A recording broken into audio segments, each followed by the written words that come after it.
بسم اللہ الرحمن الرحیم الحمد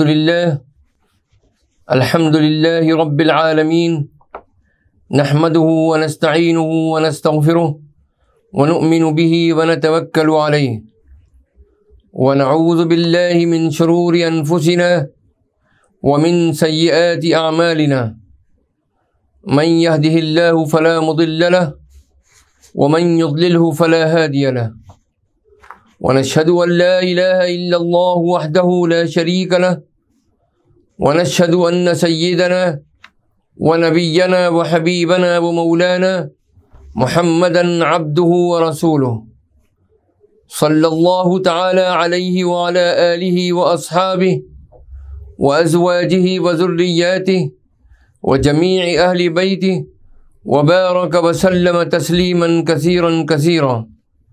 أما بعد فأعوذ بالله من الشيطان الرجيم بسم الله الرحمن الرحيم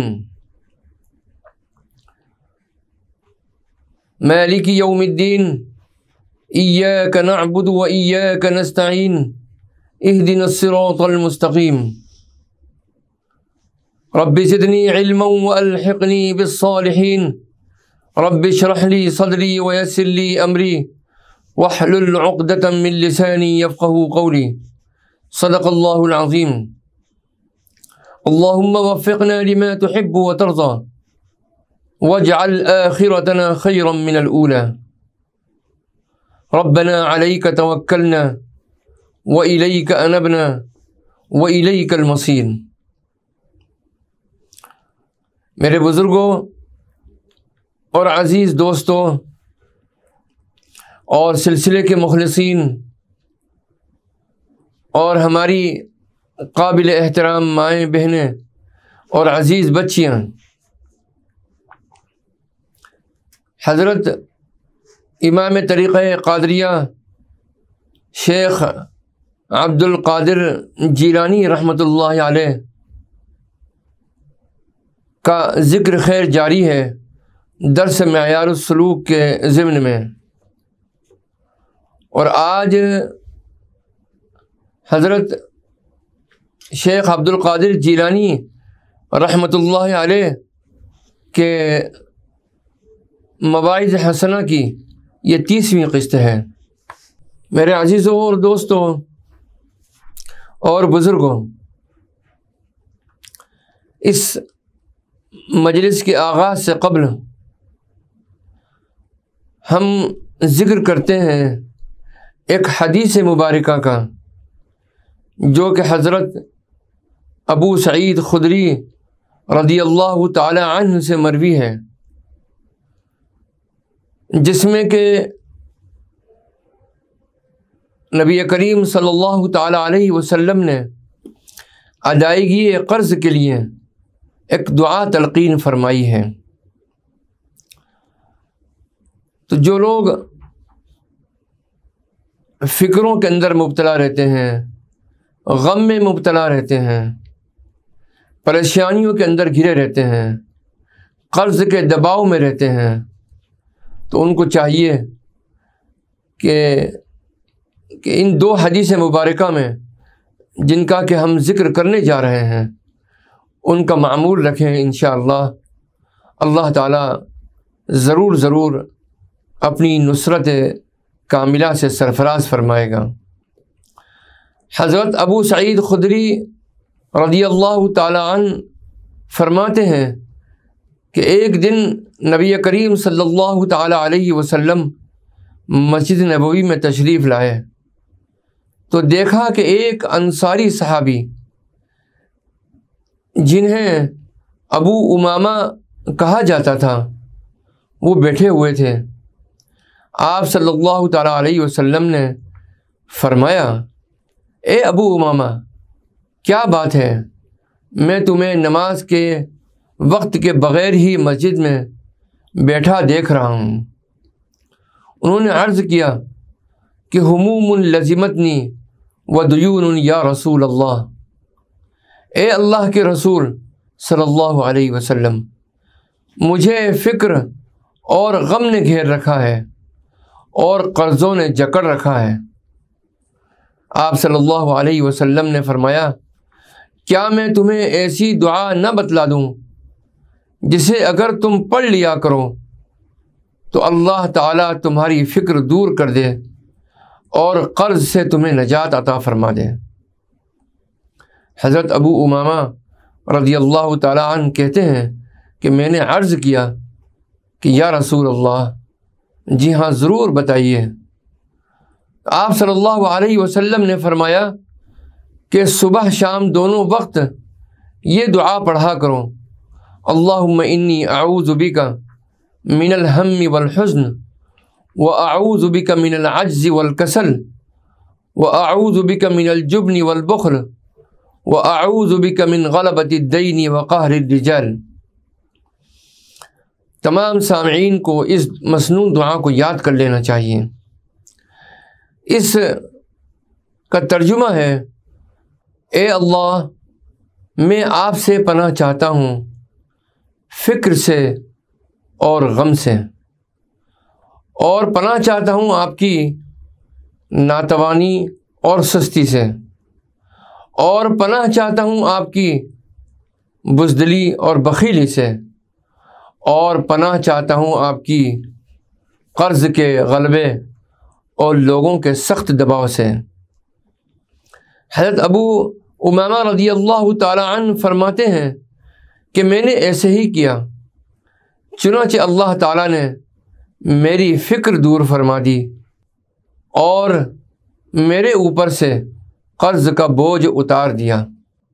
حضرت ابو وائل رحمۃ اللہ علیہ کہتے ہیں کہ حضرت علی رضی اللہ تعالی عنہ کی خدمت میں ایک مکاتب غلام آ کر کہنے لگے کہ میں اپنا بدل کتابت ادا کرنے سے عاجز ہوں، لہٰذا آپ میری مدد کیجیے۔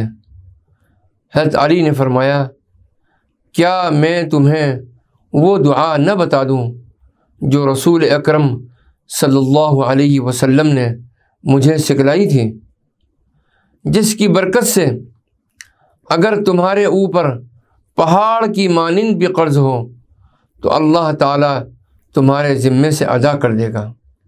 وہ دعا یہ ہے، اس کو پڑھ لیا کرو، اللہم اکفنی بحلالک عن حرامک واغننی بفضلک عن من سواک۔ اے اللہ مجھے اپنے حلال مال کے ذریعے حرام مال سے بے نیاز کر دے، یعنی مجھے رزق حلال عطا فرما تاکہ اس کی وجہ سے حرام سے مستغنی ہو جاؤں، اور اپنے فضل و کرم کے ذریعے اپنے واسطہ سے مجھے مستغنی فرما دے۔ مذکورہ بالا دونوں دعاؤں کو کثرت سے پڑھنے سے بہت جلد قرض اتر جاتا ہے۔ ممکن ہو تو اس دعا کا معمول رکھنا چاہیے، اور جو پہلے والی دعا ہے اس کو صبح شام دونوں وقت پڑھیں، اور جو دوسری والی دعا ہے جو کہ میں نے عرض کیا، اللہم اکفنی بحلالک عن حرامک واغننی بفضلک عن من سواک، یہ دعا روزانہ 70 مرتبہ اور اول آخر 3 مرتبہ یا 7 مرتبہ درود شریف بھی پڑھ لیں، اور روزانہ فجر کی نماز کے بعد پڑھیں، تو اللہ تعالیٰ ان دونوں دعاؤں کی برکت سے آپ کے غم کو، آپ کی فکر کو دور فرمائے گا، اور اللہ تعالیٰ قرض کے بوجھ سے آزاد فرمائے گا۔ اب ہم آغاز کرتے ہیں حضرت شیخ عبد القادر جیلانی رحمۃ اللہ علیہ کی 35ویں مجلس کا، جو کہ منعقد ہوئی 5 رجب المرجب 545 ہجری بروز جمعہ بوقت صبح بمقام مدرسہ قادریہ۔ حضرت شیخ عبد القادر جیلانی رحمۃ اللہ علیہ اپنی مجلس کا آغاز اس طریقے سے فرماتے ہیں کہ اے غرور کرنے والوں، اللہ تعالیٰ کے اس ارشاد مبارکہ پر غور کرو۔ اللہ تعالیٰ ارشاد فرماتا ہے، الیہ یصعد الکلم الطیب والعمل الصالح یرفعہ، پاک کلام اس کی طرف چڑھتا ہے اور نیک عمل کو وہ بلند کرتا ہے۔ ہمارا پاک پروردگار جیسا کہ اس کی شان کے لائق ہے، عرش پر استوا کیے ہوئے ہے اور ملک پر حاوی ہے۔ اس کا علم سب چیزوں کا احاطہ کیے ہوئے ہے۔ اللہ تعالیٰ نے اسی مضمون کی 7 آیتیں قرآن مجید میں بیان کی ہیں۔ تیری جہالت اور تکبر کے باعث میں انہیں محو کرنے کی طاقت اور قدرت نہیں رکھتا، میں انہیں نہیں مٹا سکتا، تو مجھے اپنی تلوار سے ڈراتا ہے، میں ڈرنے والا نہیں ہوں، تو مجھے اپنے مال کی رغبت دلاتا ہے، میں رغبت کرنے والا نہیں، میں تو صرف اللہ سے ڈرتا ہوں، اس کے غیر سے خوف نہیں کھاتا، اسی سے امید رکھتا ہوں، اس کے غیر سے نہیں، اسی کی عبادت کرتا ہوں، اس کے غیر کی نہیں، اسی کے لیے عمل کرتا ہوں، اس کے غیر کے لیے نہیں، میرا رزق اسی کے پاس ہے، اسی کے دست قدرت میں ہے، سب کچھ اسی کا ہے، بندہ اور جو کچھ بندے کی دسترس میں ہے سب اس مالک کا مال ہے۔ آپ کے ہاتھ پر توبہ کرنے والے ہزاروں لاکھوں انسانوں نے اللہ تعالیٰ کا قرب حاصل کیا۔ حضرت سیدنا غوث الاعظم رحمۃ اللہ علیہ نے فرمایا کہ میرے ہاتھ پر سینکڑوں اور ہزاروں لوگ ایمان لائے اور انہوں نے میرے ہاتھ پر توبہ کی۔ پھر فرمایا یہ سب کچھ ہمارے نبی مکرم حضرت محمد مصطفیٰ احمد مجتبیٰ صلی اللہ تعالی علیہ وسلم کی برکات کے سبب سے ہے۔ اللہ غیب کا جاننے والا ہے، وہ جس رسول کو منتخب فرماتا ہے اس کے سوا اپنے غیب پر وہ کسی کو مطلع نہیں کرتا، جیسا کہ ارشاد باری تعالی ہے، عالم الغیب فلا یظہر علی غیبہ احدا الا من ارتضی من رسول، وہی غیب کا جاننے والا ہے، سوائے اپنے پسندیدہ رسول کے کسی کو اپنے غیب پر اطلاع نہیں دیتا۔ یہ سورہ جن کی آیت ہے۔ آپ فرماتے ہیں کہ اس کے پاس غیب ہے، اس سے قریب ہو تاکہ اس کو اور جو کچھ اس کے پاس ہے دیکھے اور اپنے اہل اور مال اور شہر اور عورت اور اولاد کو چھوڑ دے، ان میں سے اپنے قلب سے نکال دے اور سب سے الگ ہو جا اور رب تعالیٰ کے دروازے پر پہنچ جا۔ اس کے دروازے پر پہنچے تو اس کے غلاموں اور سلطنت اور ملک میں مشغول نہ ہو۔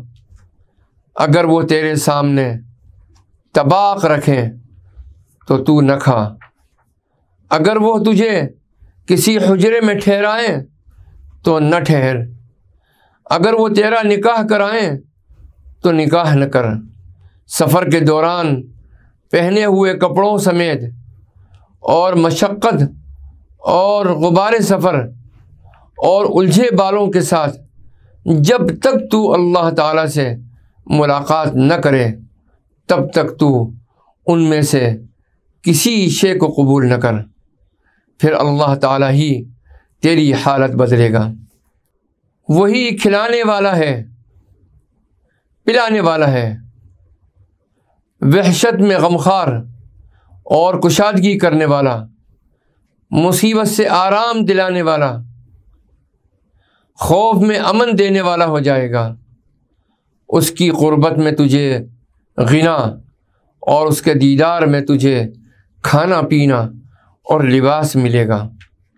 خلقت سے محبت کا مفہوم کیا ہے؟ ان سے خوف کھانا، ان سے امید رکھنا، ان پر بھروسہ کرنا، ان کی طرف جھکنا، خلقت سے محبت کا یہی مفہوم ہے جس سے منع کیا گیا ہے۔ آپ 36ویں مجلس جو کہ منعقد ہوئی 2 رجب 545 ہجری بروز منگل بوقت عشاء بمقام مدرسہ قادریہ، آپ ارشاد فرماتے ہیں یہ دنیا بازار ہے، ایک پل کے بعد اس میں کوئی نہ رہے گا، رات کو سب بازار والے چلتے بنیں گے، کوشش کرو کہ اس بازار میں وہی چیز بیچو اور خریدو جس کا آخرت کے بازار میں نفع ہو، کیونکہ پرکھنے والی اللہ تعالیٰ کی ذات ہے جو بصیر ہے۔ آخرت کے بازار میں اللہ تعالیٰ کی توحید اور عمل میں اخلاص کا سکہ چلتا ہے اور وہی تمہارے پاس کامیاب ہے۔ اے اللہ کے بندے، عقل کر، جلد بازی نہ کر، جلد بازی سے تیرے ہاتھ کچھ نہ لگے گا، جلد بازی سے مغرب کا وقت صبح سویرے نہیں آ جاتا، تو صبر کیوں نہیں کرتا؟ کسی کام میں جت جا یہاں تک کہ مغرب کا وقت ہو جائے اور تو وقت پر نماز ادا کرے اور جو تیرے من میں ہے وہ پالے۔ عقل کر، اللہ اور اس کی مخلوق کے ساتھ ادب و احترام سے رہ، اور خلقت پر ظلم کر کے ایسی چیز نہ مانگ جو تیرے لیے ان کے پاس نہیں ہے۔ وکیل کی بات اس وقت تک نہیں مانی جاتی جب تک کہ اسے وکالت کی اجازت نہ ملے، اس کے بعد عطا و بخشش دیکھ لو گے۔ اجازت نامے سے پہلے ایک ذرہ بھی نہیں ملتا، نہ ذرہ، نہ کوئی تھیلی، نہ دریا، نہ قطرہ، کچھ بھی اس کے اذن بنا نہیں ملتا، جب تک کہ وہ خلقت کے دلوں میں الہام نہ کر دے۔ تو عقل کر، یہی عقل کی بات ہے۔ اللہ کے حضور میں ثابت قدم رہ، رزق تو اللہ نے نصیب میں لکھ دیا ہے اور اسی کے دست قدرت میں ہے۔ تجھ پر افسوس ہے کہ قیامت کے دن اللہ سے کس منہ سے ملے گا، حالانکہ تو دنیا میں اس سے جھگڑتا ہے، تو اس سے منہ موڑ کر خلقت کی طرف دھیان کرتا ہے اور اس کے ساتھ شرک کرتا ہے، اپنی ضرورتیں خلقت کے سامنے پیش کرتا ہے، اپنے کاموں میں خلقت پر بھروسہ کرتا ہے۔ بہت سے سوالیوں کے لیے خلقت کی محتاجی عذاب خداوندی ہے، گناہوں کی وجہ سے وہ اپنا دامن پھیلاتے ہیں۔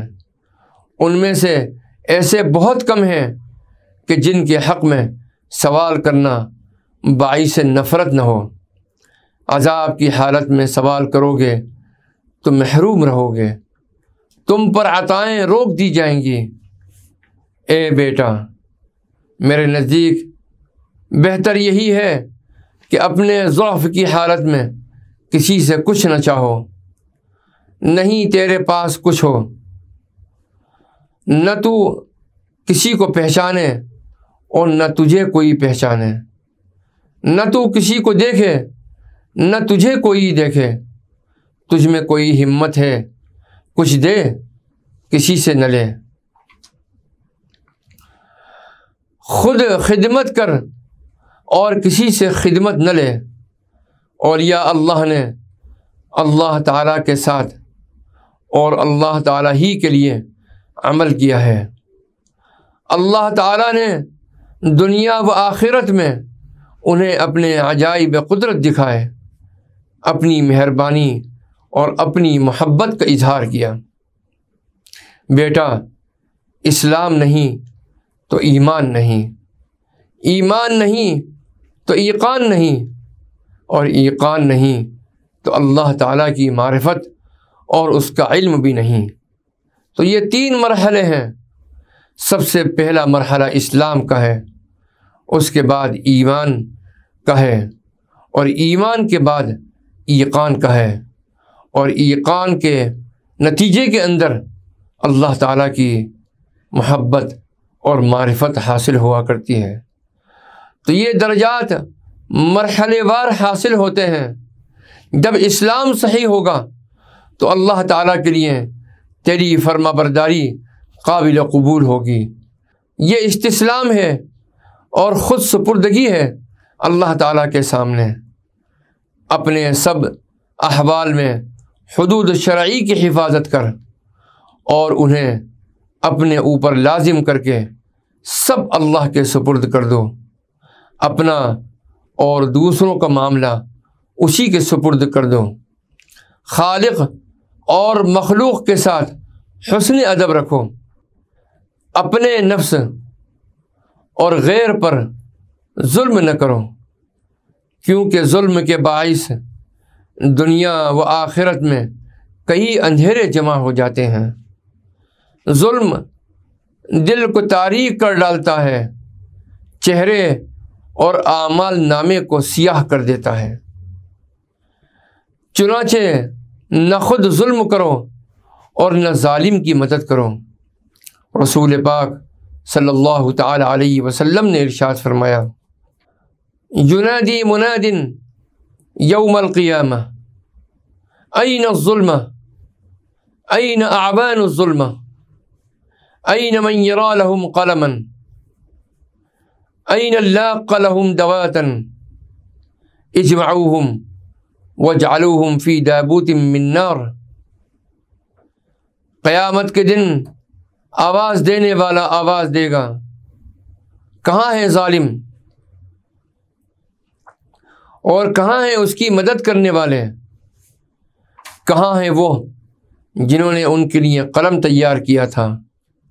کہاں ہیں وہ جنہوں نے ان کی دوات میں صوف ڈالا تھا؟ ان سب کو اکٹھا کرو اور آگ کے صندوق میں بند کر دو۔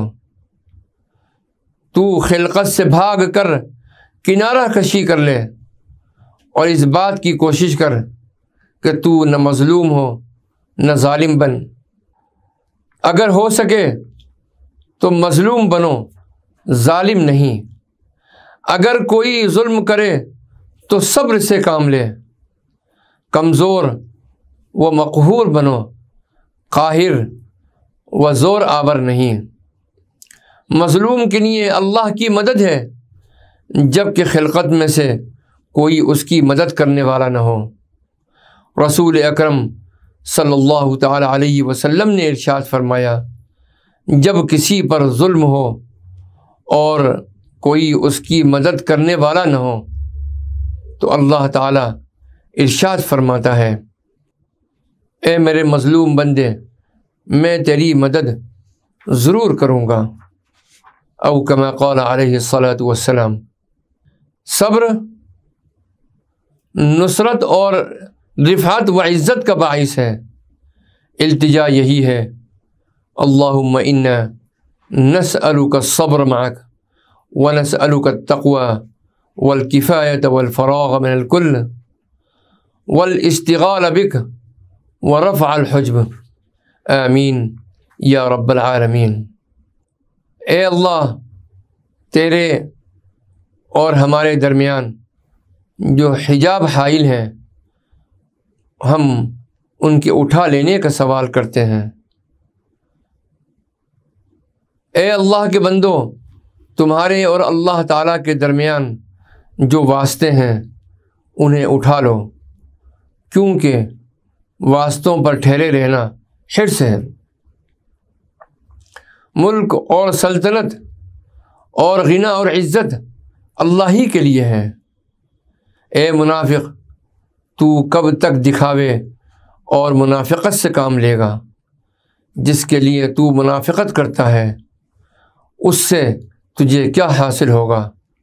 تجھ پر افسوس ہے، تو اللہ سے شرم کیوں نہیں کرتا؟ وآخر دعوانا ان الحمد للہ رب العالمین والصلاة والسلام علی النبی الکریم والسلام علیکم ورحمۃ اللہ وبرکاتہ۔ بسم اللہ الرحمن الرحیم۔ اللہم صلی علی سیدنا و مولانا محمد وعلی آل سیدنا و مولانا محمد وبارک وسلم۔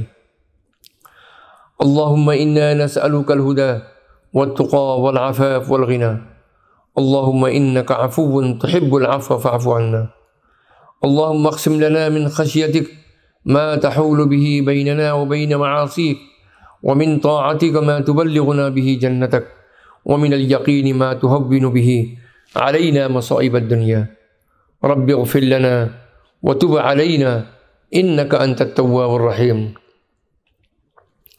اللہم انی ظلمت نفسی ظلما کثیرا ولا یغفر الذنوب الا انت، فاغفر لنا مغفرة من عندک وارحمنا انک انت الغفور الرحیم، ربنا علیک توکلنا والیک انبنا والیک المصیر، وصلی اللہ تعالی علی خیر خلقہ سیدنا محمد وعلی آلہ واصحابہ اجمعین برحمتک یا ارحم الراحمین۔